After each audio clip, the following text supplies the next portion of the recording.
Welcome to Prabhu maths educational update நம்ம சேனலில் கண்டினியூஸாக ஃபாலோ பண்ணி உங்களுக்கு தேவையான நிறைய அப்டேட் ஆன் டைமில் கொடுத்துட்டே இருக்கோம். ஸோ அந்த வரிசையில் பார்த்திங்கன்னா தமிழ்நாடு அக்ரிகல்ச்சரல் யூனிவர்சிட்டி கவுன்சிலிங்கை மூவ் பண்ணி அவங்க போயிட்டே இருக்காங்க. ஸோ அதில் பார்த்திங்கன்னா இன்றைக்கி ஸ்லைடிங்கோட ரிசல்ட் வந்திருக்கு 7.5 ரிசர்வேஷன் ஸ்டூடெண்ட்ஸ்க்கு. நிறைய பேர் கேட்டுகிட்டே இருந்தீங்க, சார் ஸ்லைடிங்கோட ரிசல்ட்ஸ் எப்படி சார் வரும், ஜென்ரலுக்கும் எங்களுக்கு மாடல் கொடுங்க சார் அப்படின்னு கேட்டிருந்தீங்க.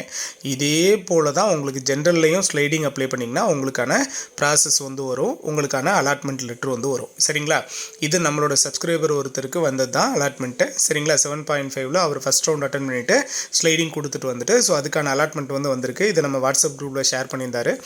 உங்களுக்கு எல்லாருக்கும் இது யூஸ்ஃபுல்லாக இருக்கும் அப்படிங்கிறதுனால இதை நான் டிஸ்பிளே பண்ணியிருக்கேன். சரிங்களா, தமிழ்நாடு அக்ரிகல்ச்சரல் யூனிவர்சிட்டி ஸோ 7.5 ரிசர்வேஷனில் இருக்கிறவங்களுக்கு 2ஆம் தேதி சர்டிஃபிகேட் வெரிஃபிகேஷன் வச்சுருந்தாங்க ஃபஸ்ட் ரவுண்ட் அலாட்மெண்ட்டில்.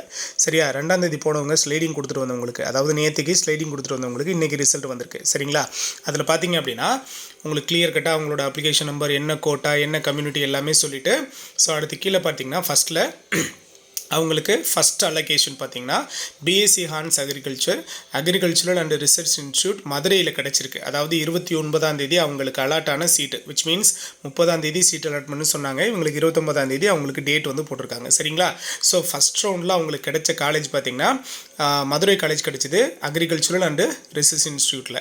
சரியா, அதுவே இவங்க ஸ்லைடிங் கொடுத்துட்டு வந்ததுனால அங்கே எங்கள் கோயம்புத்தூர்லேயே வேக்கண்ட் கிடச்சதுனால ஸோ இவங்க அப்வர்ட் மூவ்மெண்ட்டில் எங்கே போயிட்டாங்க பாருங்கள், b.sc ஹார்ன்ஸ் அக்ரிகல்ச்சரல் யூனிவர்சிட்டி கோயம்புத்தூர்லேயே கிடச்சிருக்கு அவங்களுக்கு சீட்டு. சரிங்களா, செகண்ட் ஸ்லைடிங்கில் அவங்களுக்கு கிடச்ச சீட்டு பார்த்திங்கன்னா கோயம்புத்தூரில். இப்போ நிறைய பேர் கேட்குறது, சார் இப்போது அவங்க அடுத்த ஸ்லைடிங் போவாங்களா, இந்த கேட்டகரியில் இருக்கிறவங்க அடுத்த ஸ்லைடிங் போவாங்களா அப்படின்னு கேட்டிருந்தீங்க. ஸ்லைடிங்கோட என் ப்ராசஸ் வரைக்கும் இந்த ஸ்லைடிங்குள்ளே வர்றவங்க எல்லாரும் போகணும். சரியா, எனக்கு இந்த காலேஜ் அலாட் ஆயிடுச்சு அப்படின்னா இதான் கன்ஃபார்ம்னு சொல்ல முடியாது. பட் இது மேக்ஸிமம் ஒரு 90% சேஞ்ச் ஆகிறதுக்கு சான்சஸ் கொஞ்சம் கம்மி தான்.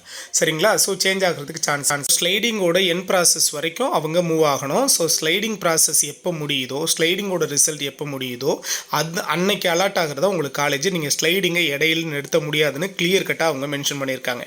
சரியா, ஸ்லைடிங் ஆப்ஷனுக்குள்ளே நீங்கள் வந்துட்டிங்கன்னா ஸ்லைடிங்கோட என் ப்ராசஸ் வரைக்கும் நீங்கள் போயிட்டு என் ப்ராசஸில் உங்களுக்கு எந்த காலேஜ் அலாட் ஆகிருக்கோ அதுதான் பெர்மனெண்ட்.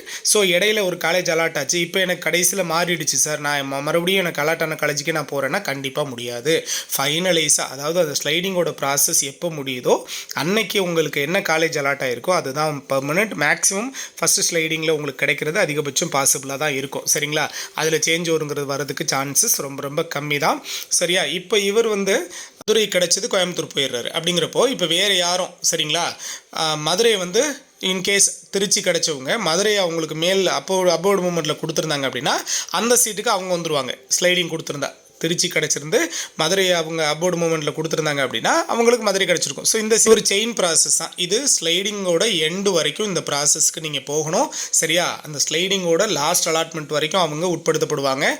லாஸ்ட் அலாட்மெண்ட்டில் என்ன சீட்டு கிடைக்குதோ அதுதான் அவங்களோட பெர்மனன்ட் சீட். ஓகேவா, ஏன்னா ஸ்லைடிங்கில் நிறைய பேர் எப்படியெல்லாம் காலேஜ் அலாட் ஆகிருக்கும் அப்படின்னு கேட்டுகிட்டே இருந்தீங்க. அவங்களுக்கு அதான் ஒரு மாடல் கொடுத்துருக்கேன். இதை தாண்டி ஸோ ப்ரொஃபஷனல் ரேங்க் லிஸ்ட்டில் ஒரு சில பேர் விட்டு போச்சு, அவங்களுக்கெல்லாம் மறுபடியும் ரேங்க் லிஸ்ட்டை ரிலீஸ் பண்ணி இவங்க எல்லாரையும் ரேங்க் லிஸ்ட்டில் சேர்த்துக்கங்க. இவங்கள நாங்கள் ஒரு சில காரணங்கள்னால நிறுத்தி வச்சுருந்தோம், இப்போ அவங்கள நாங்கள் வெரிஃபை பண்ணி பார்த்ததில் இவங்களும் ரேங்க் லிஸ்ட்டுக்குள்ளே வர்றதுக்கு எலிஜிபிள் ஸ்டூடெண்ட் தான் அப்படின்னு சொல்லி ERRATA to the professional rank list for TNAU UG admission 22 update பண்ணியிருக்காங்க. நல்லா கவனிச்சுக்கணும், 2ஆம் தேதி இந்த ப்ரொஃபஷனல் ரேங்க் லிஸ்ட்டை, ஜென்ரல் ரேங்க் லிஸ்ட்டை அப்டேட் பண்ணி கொடுத்துருக்காங்க. அந்த வகையில் பார்த்தா ஜென்ரல் கோட்டாவில் ஒரு 13 பேரை நியூவாக ஆட் பண்ணிக்கிறாங்க. சரிங்களா, இப்போது 187.5 ஓப்பன் காம்படிஷனில் 2987வது பிளேஸில் ஒருத்தர் இருக்கார். ஸோ இவங்களும் அதே கட் ஆஃபில் இருக்கிறவங்களதுனால அவங்களுக்கு ஒரு ஒரு ஆப்ஷனை கொடுத்து அவங்கள ஆட் பண்ணிக்கிறாங்க. ஸோ இந்த வகையில் பார்த்திங்கன்னா ஜென்ரல் கோட்டாவில் ஒரு 13 பேர் விட்டு போயிருந்தது, அவங்கள ஆட் பண்ணியாச்சு. ஒகேஷ்னல் கோட்டாவில் ஒரு 2 பேர் எலிஜிபிலிட்டி கேண்டிடேட், அவங்கள ஏதோ ஒரு வகையில் தவறுதலாக விட்டாச்சு. ஸோ அவங்களையும் சேர்த்தாச்சு. இப்போ பார்த்திங்கன்னா ரேங்க் லிஸ்ட்டில் ஆல்ரெடி இந்த அகாடமிக் ரேங்கில் ஒரு 13 பேரை சேர்த்துக்கணும், ஒகேஷ்னல் ரேங்க் லிஸ்ட்டில் ஒரு 2 பேரை சேர்த்துக்கணும். ஓகேவா, ஸோ இவங்களுக்கு அகைன் சான்ஸ் கொடுத்துருக்காங்க TNAU. ஓகேவா, தேங்க்யூ.